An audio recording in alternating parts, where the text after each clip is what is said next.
Good afternoon, everyone. We want to welcome you to our special edition of the Practice Discipleship webinar on compassionate justice in service learning. This webinar is being led by Peggy Hahn, Mark Jackson, and Dave Ellingson. Thank you guys for being here today. Why don't you go ahead and take it away? Good afternoon. This is Dave Ellingson from sunny Seattle. I will be talking for a while, building a basic foundation around the theme of compassionate justice. And as you follow along on your screen, imagine questions that you might have, and at the end of our time together, those questions can be fielded by each of us, the three presenters. The first question really is why? Why compassionate justice? And really, the most fundamental issue is human need. In the world in which we live today, we have many, many areas of human need. Listed on your screen are several. Hunger. In America today, 1 in 7 American households are experiencing either hunger or food insecurity. Imagine in your class of 30 kids in a high school, 4 of your friends being hungry each day. And it's much higher in the rest of the world. The issue of homelessness. In the United States, and again, I'll focus primarily on the United States, 1 million Americans each night are on the streets, don't have a place to stay. And in the course of a night, 2 to 3 million Americans are in shelters. The fastest growing area or group of people who are homeless are women and children. And many military vets, folks returning from Afghanistan, Vietnam vets still, and people who are fighting in various wars around the world are on the streets when they return. And it's not just an urban problem, it's also a rural problem. The area of literacy is not just an issue of being illiterate. 8 million Americans between the ages of, well, actually between grades 8 or 4 and senior year in high school are struggling to read. 70% of 8th graders are not ready to read at their grade level. And literacy really is a bigger issue today than it was 10, 15, 20 years ago. Or the problem, the human need of violence. Where do we start? We're fighting several wars in the United States, Afghanistan, in Iraq. But there's a war in Africa, in the Sudan, in Darfur. There's violence in Syria and much smaller violent situations that are war situations throughout the world. Or domestic violence. 3.5 million American crimes each year, violent crimes. Half of them involve spouses. So domestic violence is a huge issue. And we know in the last few days the issue with Trayvon and hooded sweatshirts and young people being racially profiled, guns on our streets and violence are issues that touch many of our lives. So compassionate justice begins with human need. But it also begins with a divine mandate. God calls us to respond to human need. The first and most important passage from the Bible that I think signals this mandate is Jesus when he went into the temple on his first sermon, if you will, in his hometown. He quoted from the Old Testament from the prophet Isaiah, Isaiah 61:1. The Spirit of the Lord is upon me, because he has anointed me to bring good news to the poor. He has sent me to proclaim release to the captives and recovery of sight to the blind, to let the oppressed go free, and to proclaim the year of the Lord's favor.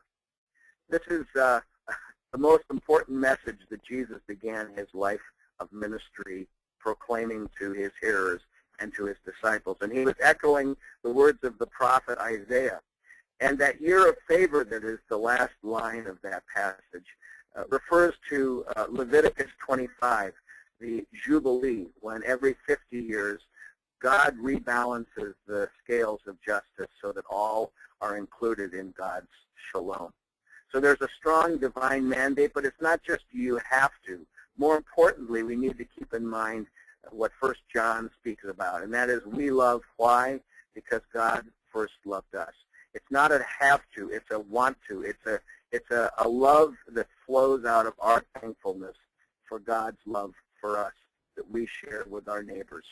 So grateful response is the ultimate result and the ultimate mandate and the ultimate foundation for our lives of service and compassionate justice. But we also need to look at how do we carry out that mandate. And so we look at three particular areas: relief, development, and justice or advocacy. Relief is very basic. We know of Lutheran World Relief.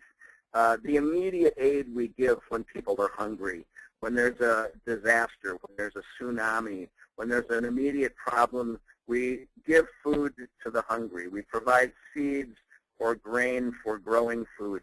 We provide donations and we raise money. This is the most basic level of care that we all know about, and it's probably the first step in the process of experiencing and living out a life of compassionate justice. The second step, or the second stage of compassionate justice, is development. Development moves beyond just putting a Band-Aid on the problem. It begins to address the problem at a deeper level. It involves, if the issue is hunger, teaching people to grow food. It involves, for example, you see the picture there of a cistern, making sure there's enough water to provide nourishment for the crops when they are planted.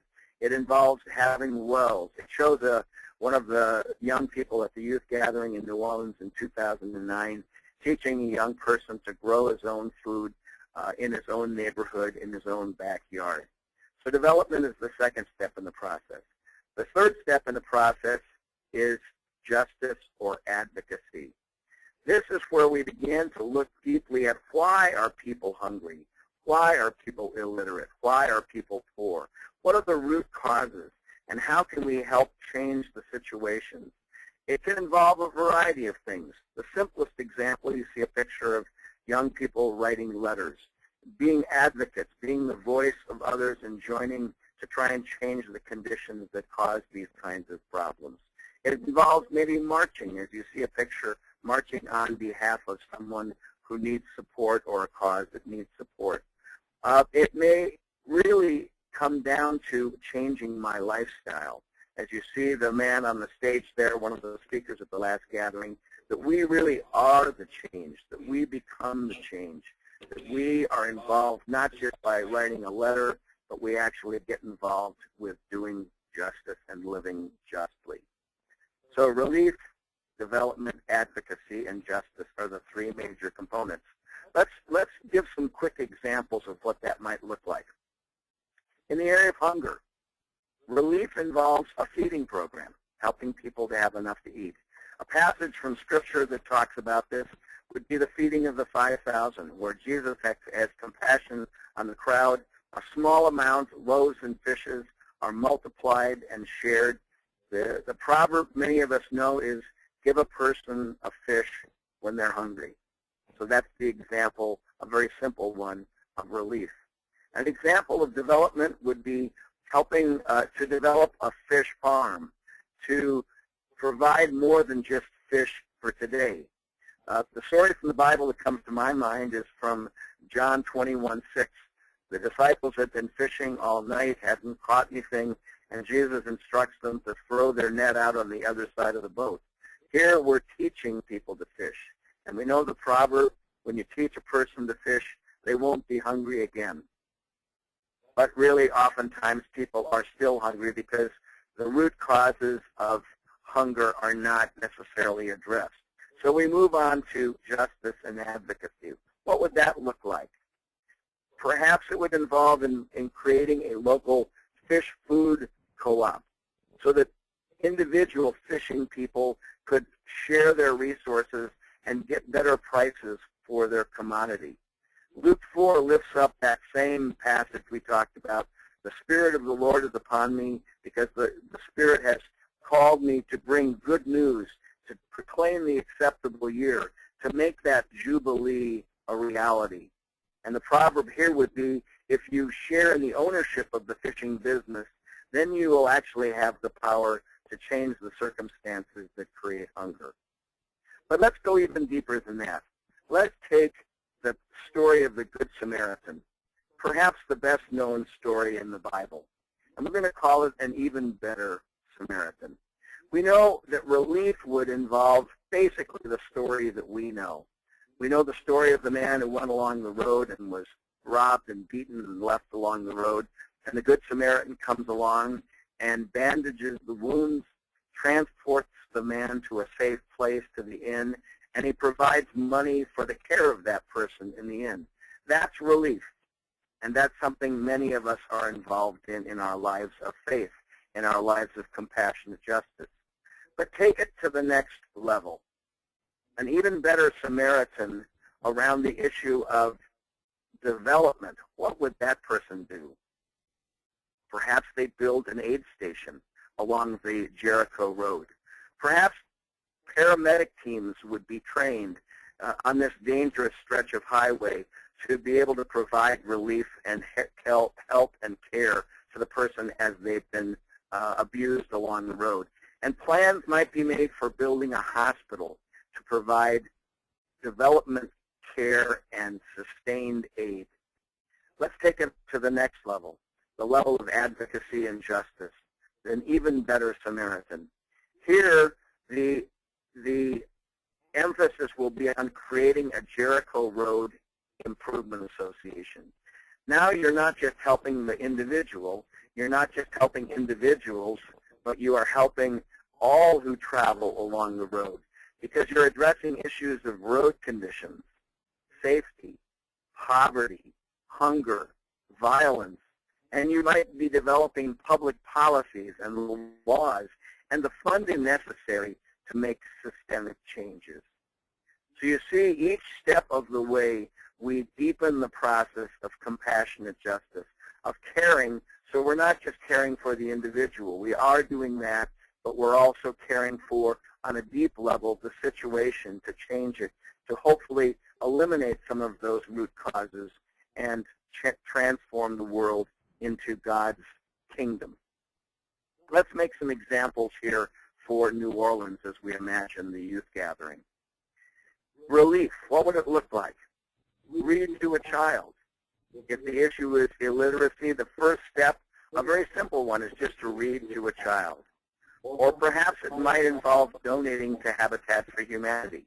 If the problem is homelessness, contributing some money and raising some funds to help build homes with Habitat. Or perhaps it's feeding a family at a feeding program, providing food for folks in their immediate need. Because that's what relief is all about, addressing the immediate need. But what would development look like in New Orleans? Moving beyond just reading, it would involve teaching a child to read. It would involve, in the area of hunger, helping a family create their own garden so that they might become more food self-sufficient. Or it would involve accompanying and coming alongside of a family in building a home with Habitat for Humanity. And then what would advocacy and justice look like? This is the hardest challenge of all when we come to the issue of compassionate justice. Because again, we're trying to change the situation. Here's what it might look like. Perhaps with the education area and literacy, providing enough funding so that an urban school that doesn't have a strong enough tax base to have an equal budget to a suburban school or to a school that has better tax support, fixing and providing the funding so that schools, no matter where they are, have enough income to have quality books, quality teachers, and quality support. Or perhaps in the neighborhood, it's helping those kids who are growing food and parents growing food to create a larger neighborhood garden, or maybe a co-op between various families in a part of a city and creating a food bank that will address the food issue. And then the issue of homelessness. How can we provide, and we know in New Orleans one of the biggest issues post-Katrina is building homes. How can we provide home loans to allow people to build their homes, to rebuild their homes, and to have an adequate place to live?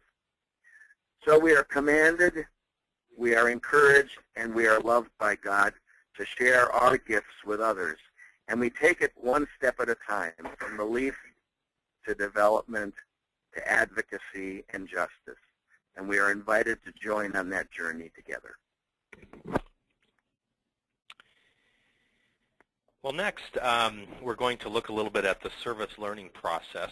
I'm Mark Jackson. I'm a professor at Trinity Lutheran College, also calling in today from a sunny Seattle and Pacific Northwest. And Dave shared a little bit about this concept of compassionate justice through this lens of understanding relief, development, and justice and advocacy. And in this section, we're going to introduce a four-step process called service learning that's intended as a tool for you to use in planning service and mission experiences. So it's kind of a practical tool for you to begin in using planning. And then after my section, Peggy Hahn will bring these themes together to a certain degree as you look toward New Orleans and what it means to practice justice there or during a summer mission project or perhaps service projects in your hometown. First, I'd like you to imagine as you look at this picture, this eager group of high school students. We might assume that they're excited. They probably got up early in the morning to do this project. They're waiting. Perhaps they're growing impatient. And I guess I would just imagine that they're ready to serve. The challenge for leaders of a service project in a group like this is how do we take a service experience and make it meaningful? So whatever the expectations are of these young people, they've shown up on this day and they're ready to go. But how do we make it not just a project that day, but an experience that's meaningful? And that's what service learning is, and we will introduce that. So the definition of service learning I would offer is that it's an intentional process for creating service experiences with deeper meaning and lasting impact. And just to unpack a couple of these words, the word intentional would mean that our service experiences are thought out and they're carefully constructed. I like to compare the idea of an intentional process against an accidental process, which things just kind of happen maybe naturally. But instead, we want to be not accidental but intentional about what we do. And then the word process is important because this means that we're looking at more than a project or a trip, but we're actually looking at the whole process that surrounds a service or mission experience. So that's what we mean by service learning. And there are four steps that we will walk through that I'll introduce, and it starts with preparation, and then goes to action, then reflection, and then celebration. And this model was developed by Dave Ellingson and I as a part of what we call the SALT project, Service and Learning Leadership Team Project. And we'll share a link to our website so you can view some videos and get some more information on this process, but I'm going to introduce it briefly here. The first step in the process is preparation. And usually what happens at this step, and these are important things, is we do fundraising. Perhaps a lot of you are doing fundraisers right now as you prepare for summer projects or perhaps the gathering in New Orleans. We gather paperwork, we gather supplies, we make our travel arrangements and the necessary logistics to get this project off the ground, and we pack up and we get ready to go. And all of these things are definitely important. However, I think at the preparation stage, we need to do a few more things. So some examples would be community building, that we do some group exercises together so that people get to know one another, get to bond and have a sense of community as we engage in this service experience. Perhaps we do a Bible study about service or justice or the other issues that Dave mentioned earlier. And we might also think about issues connected with what our group might experience, perhaps around homelessness or feeding or God's creation or working with elderly persons. Then we also want to learn about the context, the people that we will serve with and among, perhaps the language if it's different than our own, maybe a little bit about that community. So if, as an example, if you were going to go to Mexico to build houses, to understand, the community that you're going into, perhaps learn some phrases in the native language. Think about and explore why these individuals are where they are and why your group is called to serve them. I also think it's important to be sent and blessed by your congregation in some form of a commissioning service, even if it's a week or it's perhaps to the gathering, that you represent your congregation as missionaries in the world. And so it's important, I think, to send and to bless people on their way. And then I would also say to share expectations, to get young people and adults to ask questions like, what do I hope to learn from this experience? When you talk about expectations at the beginning, you can always come back to this later in a reflection stage. And so for that reason, a lot of service learning practitioners will refer to this stage as preflection, because we're not reflecting on the experience, we're actually setting ourselves up for this experience. And I want to just briefly here give you an example, I think, of the importance of preparation. There's a youth minister here in Seattle a few years ago who told me a story about a group of junior high students she took to a men's shelter to serve a meal.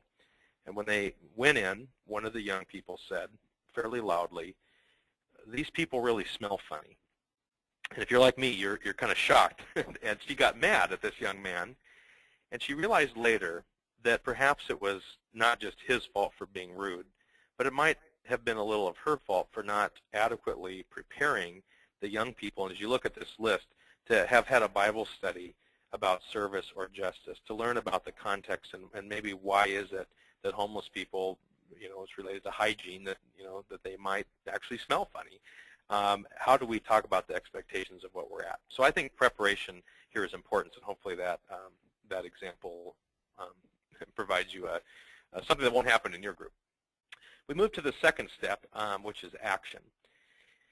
And you'll notice, again, it's the second step as opposed to the first step where we just go out and do it. Because we've done the preparation, this becomes a second phase. And some things to keep in mind at this step would be to have a meaningful orientation. This really is the key, I think.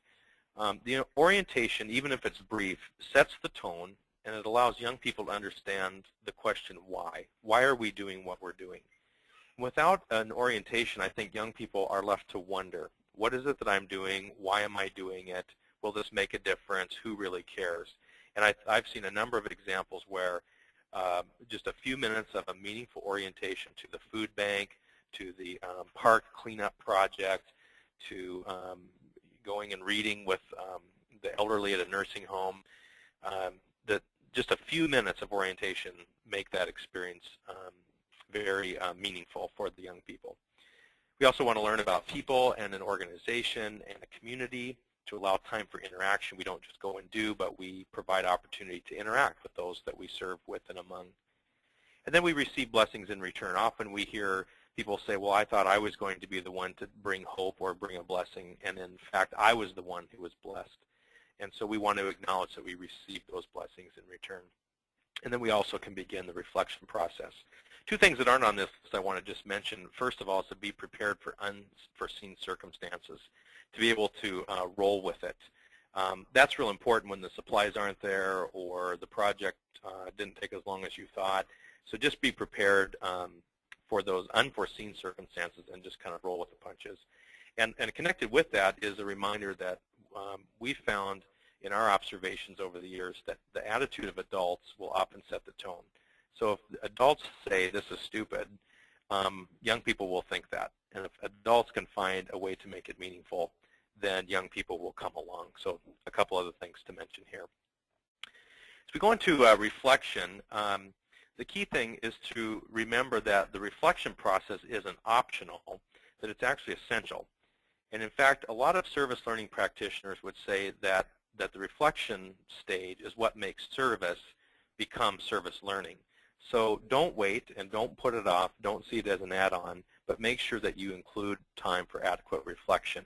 And we can do this by beginning reflection on site as we maybe pause for lunch, or our experience as we look to leave wherever we're serving.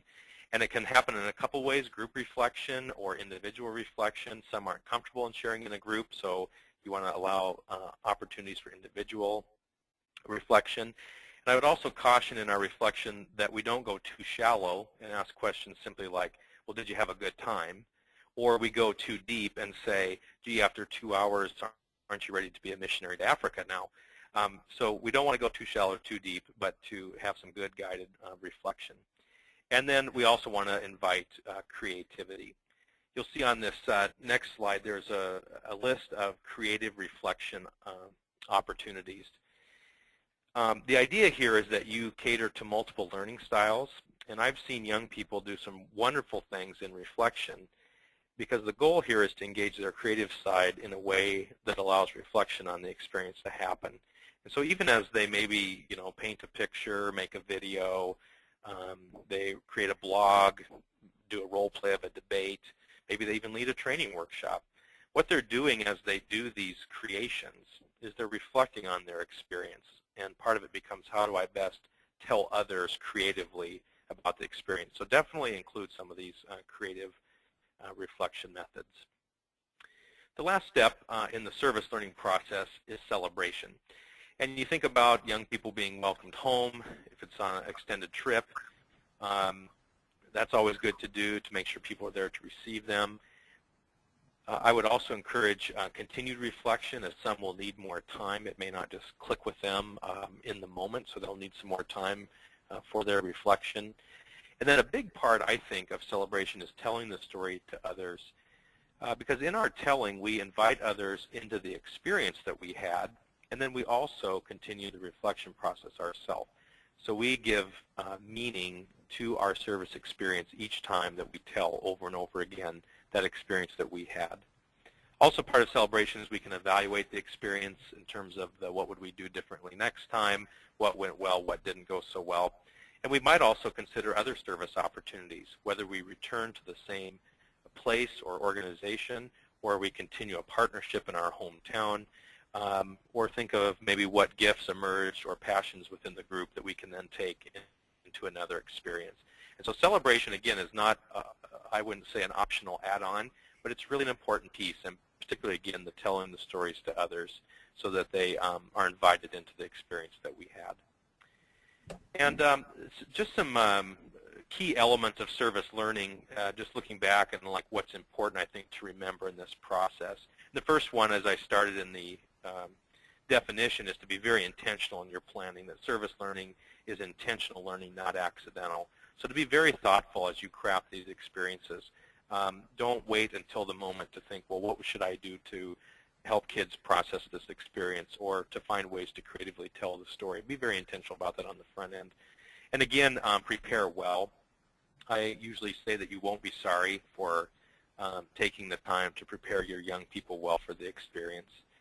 And then, again, as I mentioned, is to allow adequate time for reflection, that it's really not an optional piece, but it's where the deep learning and the creativity and sometimes the aha moments aren't from the actual experience, but from the reflection on the experience.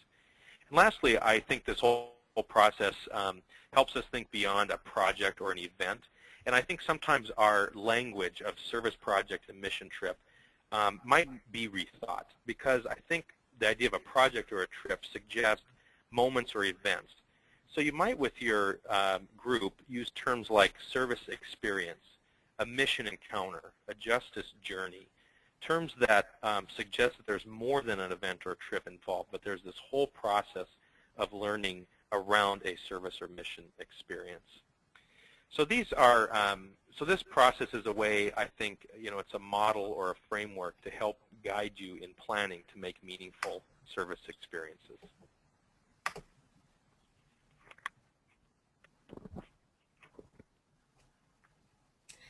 Hi there, my name is Peggy Hahn, and I am an associate administrator serving here in Houston, Texas. We have the privilege of hosting the youth gathering for the second time, so if you are on your way to New Orleans in July, I just want to say welcome. We're excited that you're coming, and we're very excited that New Orleans is going to receive the gifts of the gathering a second time. An intentional decision that was put together by thoughtful leaders who want to help those who come understand that service and doing justice is more than just a one-time experience. It's a long-term commitment. So whether you're coming to New Orleans or not, you might be wondering, how did we figure out all of those projects? When we have 36,000 people serving in the city of New Orleans, where did those projects come from? I think it's a helpful process to introduce you to, because my hope is as you come to New Orleans, you will have a vision bigger than New Orleans as just a destination event. My hope is that you will think of New Orleans as, or the gathering, as a place to come to practice in such a way that you can take the skills and the experiences that you have and use them, as Mark was suggesting, in the rest of your life. So the process that we used to develop the projects in New Orleans in 2009, and again, we're in the middle of this process now for 2012, really is anchored in the service learning model that Mark just introduced to you.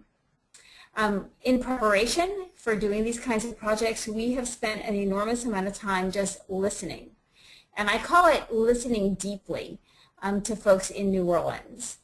We have joined local organizations and leaders in what they are already doing, recognizing that we are in this city for only a short time. I mean, essentially we're there for 3 days.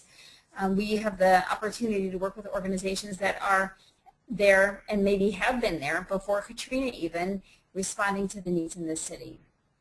As we have been putting these projects together, we've been noticing what God's up to and been attentive to our own sense of reflection about all that we are hearing and are learning about the city.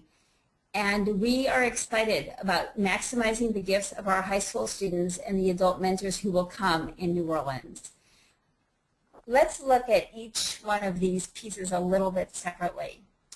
And I want to introduce you to a concept here that's called tuning into your neighborhood. I'm doing that because, again, the hope is that you will think of our time together with a gathering, or if you're going on a mission trip someplace else, you will think of that time as a place to practice in order to go home to do the ministry that God has called you to do in your own community.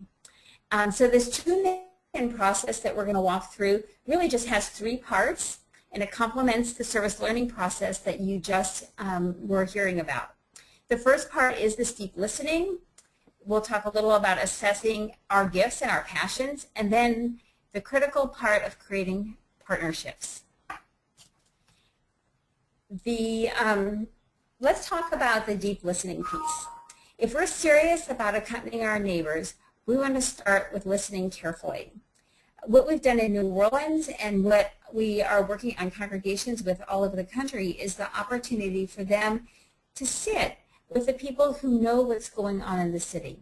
Many times this might be the principal of a school, the chief of police, it could be a local business leader, anybody really who has their finger on the pulse of what's going on. And so as we've prepared for this opportunity in New Orleans, we have been listening to tons of different people. But it's not just regular listening. This deep listening that we're doing means we have to pay attention to how we hear what is being said. You know, in spite of ourselves, all of us have filters based on our life experiences, based on our socioeconomic level, the culture we come from. Honestly, men and women hear things differently. So we have to notice our listening filters so that we can hear what is really being communicated. In fact, we have found that it's helpful to do our listening in teams because what I hear might be different than what my partner hears as we're sitting together with somebody who is sharing about possibly the needs of literacy or housing or something else that are going on in their world. We have to be attentive to suspending our judgment. You know, like it or not, we have kind of some preconceived ideas about things. And it isn't helpful when we use our preconceived ideas in such a way that we interpret what people are saying in a way that might be condescending or that might somehow prevent us from really hearing what they have to say. In addition to that, as we do this listening process, honestly, we do a lot less talking in this and a lot less dialogue, conversation, but listen with questions, leading questions, kind of pushing questions that say things like, you know, what did you mean by that? And can you tell me more about this? Kind of clarifying the conversation that's coming our way. This deep listening is so essential. I mean, I think about how many of us really know what's going on in our own communities. We have sort of a sense of it, but unless we're intentionally listening and really thinking carefully about who we listen to, there's a level at which we're not grasping this. So if we're developing projects ourselves, and certainly I hope that as you leave the summer of 2012, you will be wanting to do more service in your own community, you will want to take up this kind of careful, thoughtful, intentional listening process. We also, as we tune into our neighborhood, want to notice what God is already doing there. I mean, God is on the loose all around us, and we don't need to assume that we are bringing the faith someplace, whether it's New Orleans or the opportunity to be engaged in global mission. The fact is that this is a discernment of God's activity in the world around us. So the listening includes prayer. It includes a chance to even journal our own thoughts and take a chance of reflecting on where we have seen God move, or maybe others. The next aspect of tuning in to our community is to recognize that we are going to hear needs, more needs probably than we can respond to. And it can be kind of overwhelming when you're hearing all of those needs. So I think it's important to know we can't do everything, but we can do something. And the way to figure that out, and this is what we've done in New Orleans, is we've planned all of these projects, is we have thought about what are the passions and the gifts that we have. So with the youth gathering coming to New Orleans, we've been thinking, who are these teenagers who are mostly 15 years old, 16 years old coming into the city? Who are the adult sponsors who are coming with them? What are the things that they'll get excited about doing that also meets real needs in the city of New Orleans? So there's a match between our gifts and our passions and what's going on in the city. But we have to be honest about this. For example, with the youth gathering, we are not bringing a tremendous amount of skilled labor into the city of New Orleans. Now, when Dave introduced this session today, he talked about relief, development, and advocacy.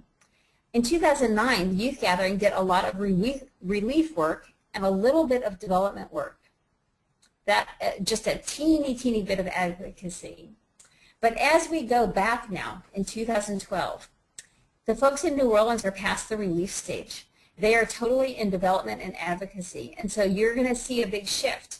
Everyone who comes to New Orleans won't be doing hands-on service. In many ways, what they'll be doing is learning how to join the city in development and how to participate in doing justice, practicing justice in the forms of advocacy.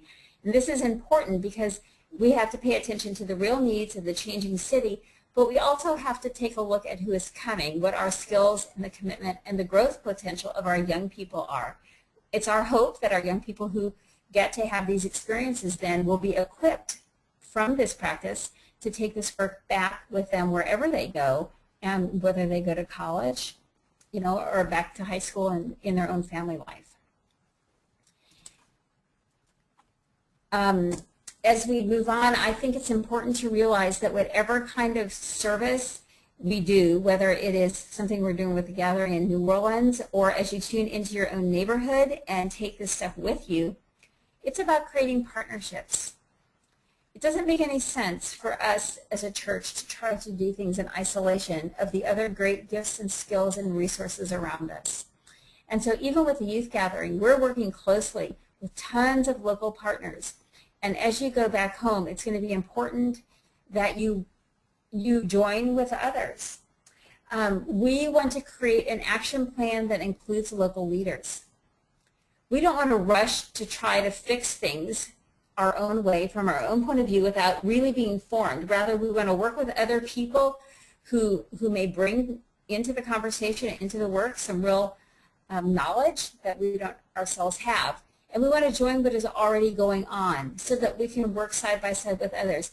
And that should give us confidence and courage, because when we think about serving, sometimes we think the need is so great that often we don't even try.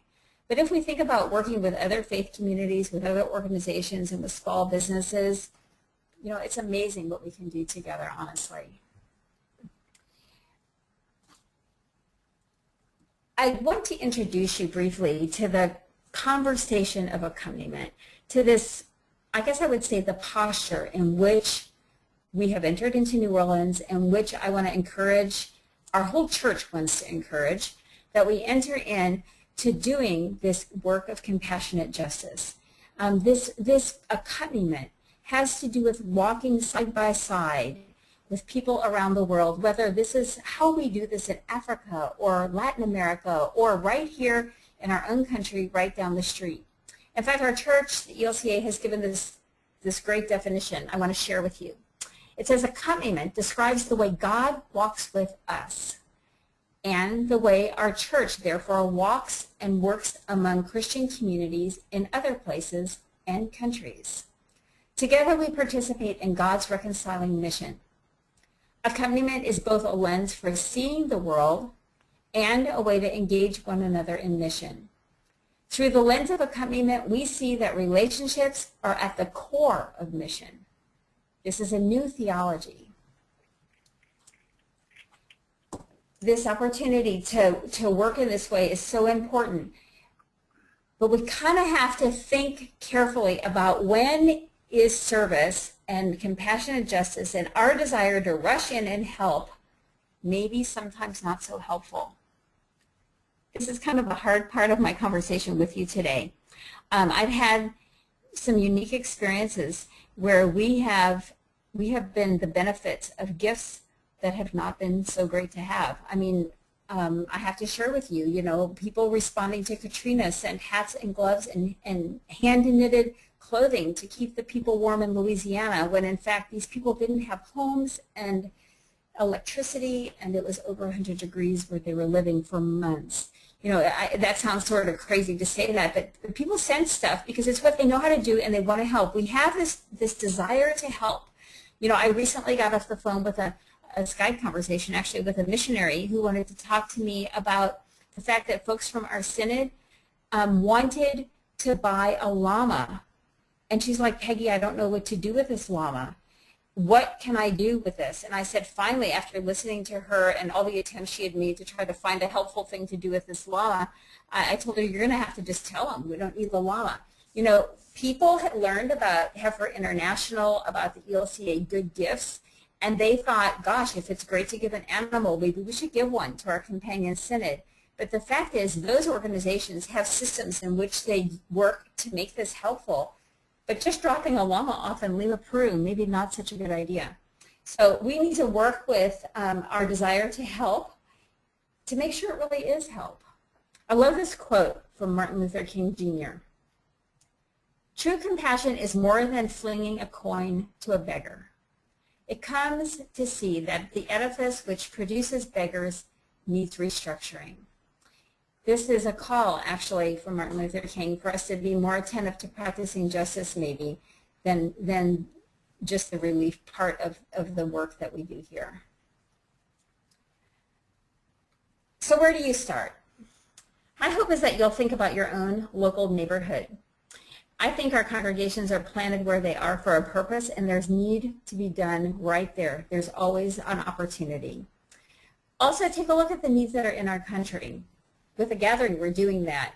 Literacy is a #1 challenge all around the United States. As I heard Dave talk about, the issues of hunger and homelessness in our country, these are huge. And so there is a lot of opportunity for you to respond to those needs as you move into practicing this stuff as a way of life. And then there is the opportunity to connect globally. Across the church, we have companion relationships, and working with our companions is a really great way for us to engage in using our gifts for compassionate justice. I just think of this little diagram that helps you think about, I always think about Acts 1:8, you'll be my witness in Jerusalem, Judea, Samaria, to the ends of the earth. As we think about the opportunity to influence with our compassion and with our care, that I think actually every human being is wired to do. Well, as we wrap up our time, I want you to think about why we do this. Just to reflect a second on the fact that when we enter into somebody else's suffering and when we enter into their pain, it is a privilege. And not only is it a way to help others, but it is a place where we can meet God as well. And when we do that, when we go into a place where there has been pain and suffering and where there is need, and we do meet God, our life is changed by that. So it's my prayer that wherever you serve this summer, that you open yourself up taking advantage of this service learning process, because it really, through the reflection and the celebration, allows you to encounter this liminal space, this place where God seems near enough to touch. You know, the fact is, our baptismal covenant that we have and hold dear to us helps us with this. Just think about the words that we use when we baptize our babies. And I just want to start with the "so that." We baptize so that our children may learn to trust God, proclaim Christ through word and deed, care for others and the world God made, and work for justice and peace. That's why we do this.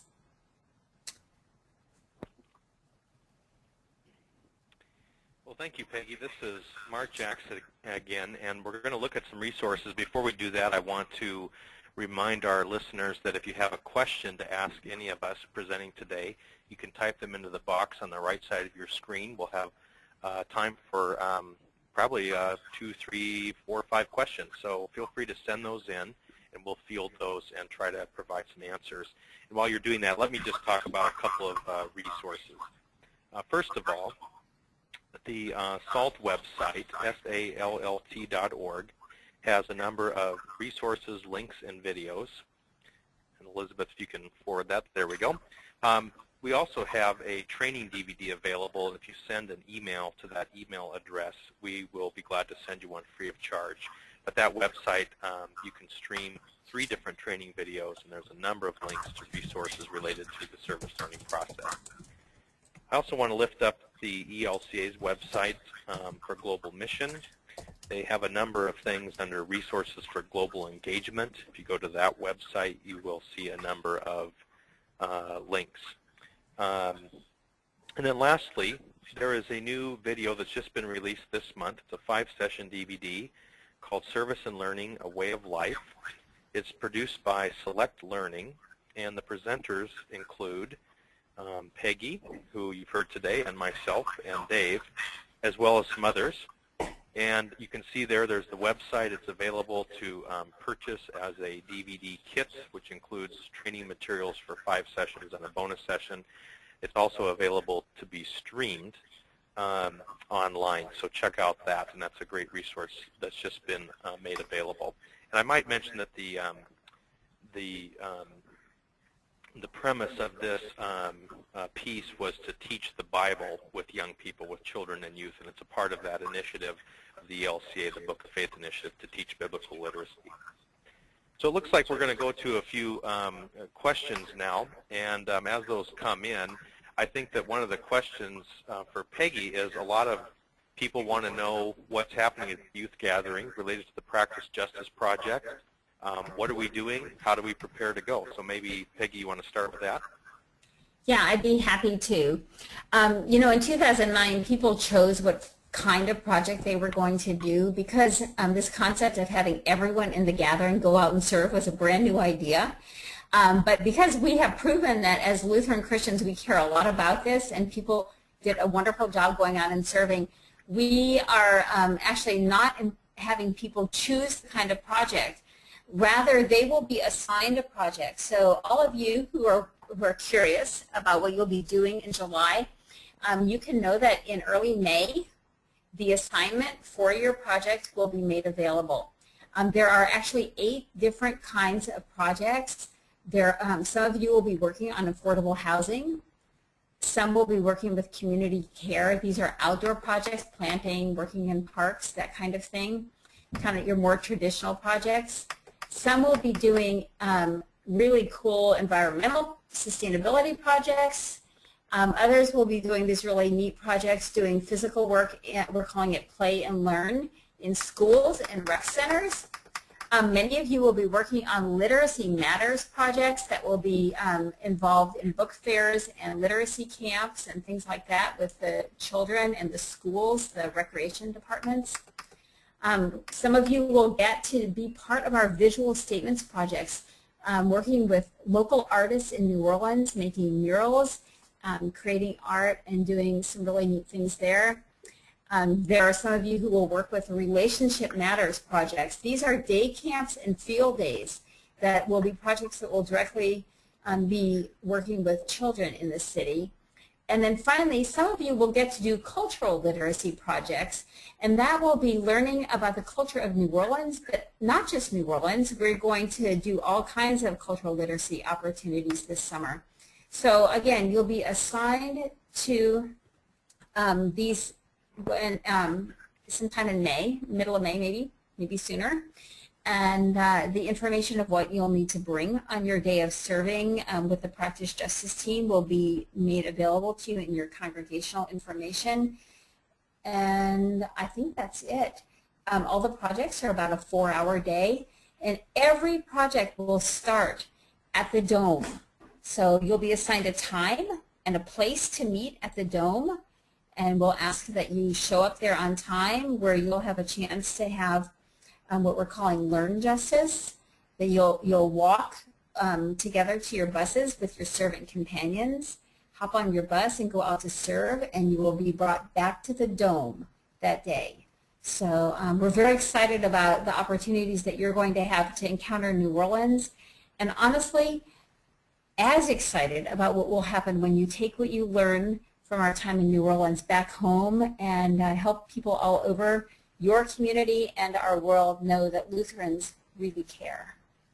So, I forgot to mention under resources, just so everyone's aware, on the ELCA Youth Ministry website in the next few days, this webinar will be posted, as well as the PowerPoint that we've shared with you today. So it can be used for training purposes in your local area. We are also put together a facilitator's guide, which turns this hour into about a 90 to 120-minute conversation. And so there's some conversation that we've suggested after each of our 3 sections. So if you want to use this with maybe even your youth group or some other leaders of service and mission experiences coming up, there's a way to do that. Again, this webinar, the PowerPoint, and a facilitator's guide will be available on the ELCA Youth Ministry Network's website. So that's going to be there for you. A final thought. Thank you to all of you for joining us today, and I want to just reiterate what Peggy said. I really appreciate the reminder of our baptismal promises, and whether you're an infant or whether you are an adult coming to faith, that part of our baptismal covenant has to do with proclaiming Christ in word and in deed. The service is really that place where we live out our faith, and that work is done in justice and peacemaking. And whether you're coming to the gathering or you're taking a group out on a service and mission experience this summer or whenever it may be, that we're really living out our faith, and that that whole experience is transformative. It changes our lives, and the words on the page of the Bible come alive. We experience God's Word as living Word. And we pray that as you experience service in the coming days, weeks, and months, that God will bless you, bless your youth group, and be alive in that wonderful liminal space where you can reach out and touch and experience God deeply in your lives and transform and change the world into God's shalom, God's peaceful reign.